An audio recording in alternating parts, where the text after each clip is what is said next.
Good morning students, welcome back to the e-learning platform of the GS College of Commerce Vadha. I am Humaira Kazi with the topic Public Finance. So in the earlier video we have started the topic of public finance and I have explained it in brief, or we can say I have explained the concept of the public finance. So what is public finance? Public finance is actually the financial matter of the state whereby the income and expenditures are considered of the government or the state, whether the state government or the central government or the local bodies. There we have seen the different components of the public finance. The components of the public finance are basically the public expenditures, public revenue, taxes, okay, as well as the administration of the public finance and the economic stability. Now we will focus today the functions and the importance of the public finance. So as far as the functions and the importance of the public finance are considered, basically see, if you will remember the fiscal policy, its objectives and importance, you will recall that the monetary policy also has the same objectives as well as the importance. So basically the different activities, fiscal policies as well as the monetary policies, and today if we will consider the public finance, maximum time or you will find the objectives are maximum time the similar one, okay. The functions and the importance are also somewhat likely or similar. Now we will consider here the functions and the importance of the public finance. The first one over there is public finance and the economic system.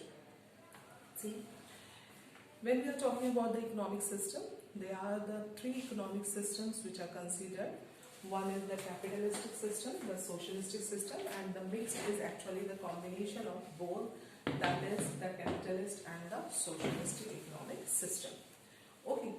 Now, if we are considering the public finance and its role in this economic system, see, the capitalistic economic system, earlier it was considered, the classical economists were of the opinion that there is not much need of the public, not much need of the government expenditures in the capitalistic economy or the capitalist economy, because the role of the government is just to maintain the law and order and in the country, okay. But after the Great Depression, the Keynes focused that in the capitalist economy also the role of the government is very important, and after that it was realized that the public finance also play an important role in the capitalist economy. So in the capitalist economy, the role of the public finance is also important. Mixed economy, nowadays every country of the world is actually the mixed economic system. Every country focuses on the capitalist, every country is actually having the combination of capitalistic as well as the governmental organization, or to which we can say the socialistic economy. So basically in such type of the mixed economy, the role of the government is very important, and especially in terms of starting the business enterprises in the underdeveloped countries or underdeveloped economies. So in the mixed economy, again the role of the public finance is there. And when we are talking about the socialist economy, whereby the means of productions are in the hands of the government, so in the socialist economy, the role of the public finance is above the higher level as compared to the capitalist and the mixed economic system. So in the socialist economic system, basically the role of the public finance is very important because everything is incurred by the government. So when we are talking about the public finance and the economic system, the role of the public finance is more in the socialistic economy, less as compared to the socialist in the mixed and the capitalistic economy. Also the role is observed. Now we are coming on the next aspect, that is importance in the developed countries. See, when we are talking about the developed countries, there are not much problems as we see in the case of the underdeveloped economies as well as the developing countries. Okay, but again, these developed countries also suffer with the problem of the business cycles or the trade cycles. Similarly, the problem of the inflation, depression, as well as the rising unemployment. To solve such problems or to solve such issues, such economic issues, that is inflation, deflation, depression, as well as increasing unemployment, the government has to play its role. The government has to incur the expenditures. The government has to control the activities. Okay, so here also, if we are talking about if there is a problem of the rising unemployment, now rising unemployment, here the government has to incur the public expenditures to increase the employment level. If we are talking about the inflationary situation in such developed economies or developed countries, then the government again has to curtail the certain unproductive public expenditures. The government has to raise the taxes. So such type of the activities are undertaken by the government, and these activities are nothing but the activities of the public finance, related with the public finance, that is the public revenue, similarly the public expenditures and the public debts. Okay, now the next aspect is their importance in the developing countries. If we are talking about the importance in the developing countries, here the importance is more of the public finance. See, this is related with the capital formation. This is related with the promoting economic stability. Similarly, this is related with generating employment as well as the reducing regional imbalances. Equitable distribution of income and wealth. Okay, these objectives are achieved via the public finance. Okay, that is the public expenditures, similarly the public revenue. Okay, so capital formation is very important, especially in the developing countries, because the developing countries normally suffer with the problem of the capital formation. In such countries, the savings are less because the employment is less. When an individual is employed, then only he will have the income and he will save the money to a certain extent. Okay, and the developing countries or underdeveloped economies, what we find basically, there is a problem of the mass unemployment. Okay, so capital formation in such country is less. Similarly, there is a inequalities of income and wealth in the developing countries. Okay, and as a result, what is there? We find the capital formation in such countries are less. So the important role which is played by the public finance over here is to promote the capital formation activities in the country. Similarly, promoting economic stability. This economic stability is maintained via controlling the trade cycles, okay, or business cycles, that is inflation as well as the depression. Similarly, generating employment. How the employment can be generated? The employment can be generated by establishing the industries. Establishing the industries, that is the public sector undertakings which have more employment generation capacity. Similarly, the encouraging the small scale industries or promoting the small scale industries. The government expenditures are directed towards the development of the small scale industries in the different areas, not only the rural areas, okay, but rural areas. Similarly, the rural areas as well as we are talking about the city area. Okay, so these small scale industries are actually the labor intensive industries. These labor intensive industries somehow create the employment. So the problem of the unemployment can be solved through the public expenditures via generating the employment. Similarly, reducing regional imbalances. Reducing regional imbalances, if the government is feeling that there is an imbalance in terms of industrial setup, so what the government can do?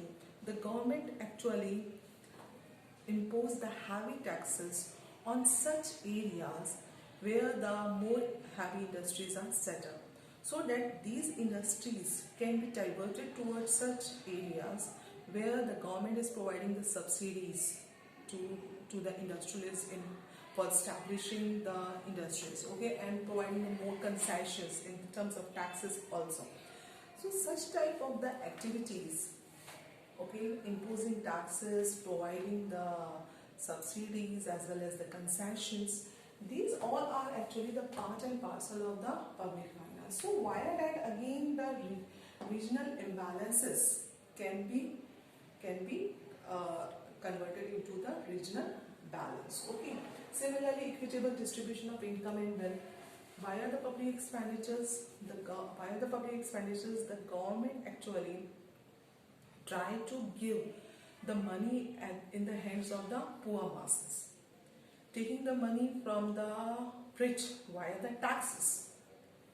So via the taxes, the government is taking the money or extra purchasing power from the rich or the upper class of the society, and via the public expenditures, the government is transferring that money towards the poor. So somehow these unequitable distribution of income and wealth can be corrected, okay. So importance in the developing country is also more. Like similarly, the capital formation by compulsory saving the taxes, okay. When the government impose the taxes, a certain level of the tax exemptions are provided if the savings are done by the individual, like 1,50,000 capital, 1,50,000 money is exempted if it's in a certain savings and investment, and that is if we are talking about the LIC, okay. Similarly, the mutual funds and other. So via such type of the savings, somehow the investment activities can also be performed. So compulsory savings can be encouraged by way of taxes. Various voluntary savings schemes are also introduced by the government, and giving a more interest benefits. These type of the activities actually encourage the capital formation. Similarly, the economic stability, as I told here, economic stability, the compensatory public expenditures are done during the depression. Similarly, reducing unproductive public expenditures during the period of the inflation. Via that, the economic stability can be maintained. Increasing employment, as I said earlier, providing employment to the masses is a function of the government, okay, and that function can be ensured by providing the more employment opportunities. How these employment opportunities can be provided? These employment opportunities can be provided by way of setting up the industries, small scale industries, large scale industries. Similarly, by way of the public expenditures.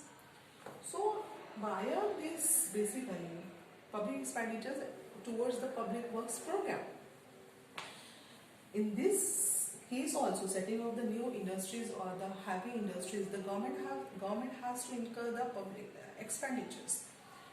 Encouraging the small scale industries, again the government has to incur the expenditures by way of concessions, by way of the subsidies and others. So in this way, the employment can be generated or employment can be increased. This is again the part and parcel of the public finance activities, okay. Now, reducing regional imbalances, as I told, reducing regional imbalances.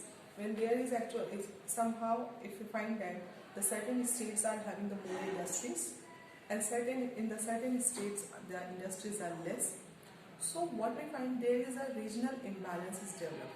If we are talking about the Maharashtra, if we are talking about Gujarat, if we are talking about Noida as well as Delhi, what we find, these areas are having the more industries. And similarly, if we are talking about the Jharkhand, okay, Bihar, there the industries are less. So what we find, there is actually the regional imbalance. This regional imbalance can be corrected by the government. How this regional imbalance can be corrected? By setting up the industries in such backward areas, and by promoting as well as encouraging the businessmen or the entrepreneurs or the industrialists to set up the industries in such areas. How the government will encourage the industries to set up the industry? By way of the various concessions. Okay. Similarly, if you are talking about the special economic zones, that certain tax holidays are provided so that the industries can be set up in such areas. So these regional imbalances can be corrected by the government by way of the public expenditures, by way of the tax concessions and other. Similarly, we find that the reduction in the inequalities of income and wealth. As I told here, in terms of the developing countries and equitable distribution of income and wealth, what is the basic purpose? The government collects the taxes, and that is actually the revenue to the government, or that is the income to the government, and this income is utilized by the government by way of the public expenditures. From where the tax is collected? The tax is basically collected from the section of the society which are having the more money, in terms of, if you are talking about the income tax. So, and if you are talking about the indirect taxes, the government normally impose the indirect taxes more on such commodities which are of the luxurious nature, and these luxurious goods are normally purchased by the higher class of the society. So via these taxes, okay, the government tries to maintain or equalizes the income and wealth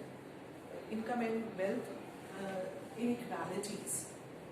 So taxes are imposed, heavy taxes are imposed on the basically the rich section of the society, and via whatever the revenue is generated, this revenue is actually utilized for the public expenditures by way of the health facilities, the government hospitals, by way of the free education, by way of the constructions of the roads, by way of the different infrastructure development. And these benefits are available to whom? These benefits are available to the society in general, but specifically when we are talking about the health facility, who are getting the benefit? Ultimately, the benefits are received by the poor section of the society. These poor section of the society will get the medical facilities and the education facilities at the free of cost or at the lesser cost. Their real income will increase. So somehow this way the public expenditures and the productive public expenditures, okay, and the development public expenditures, the government tries to reduce the inequalities of income and wealth. So this public finance is a very important aspect for the economic development, okay, not only for the developing countries but also for the developed countries also. It corrects the problem of the economic instability. Similarly, it has a greater role in the developing as well as the underdeveloped countries, because the role of the government is more in such countries or such economies. Similarly, it promotes the capital formation, economic stability, increasing employment, as well as reducing the regional imbalances, as well as the reduction in the inequalities of income and wealth. So today we have covered the functions as well as the importance of the public finance. In the next video or next video lecture, we will see the principle of the maximum social advantage. Thank you.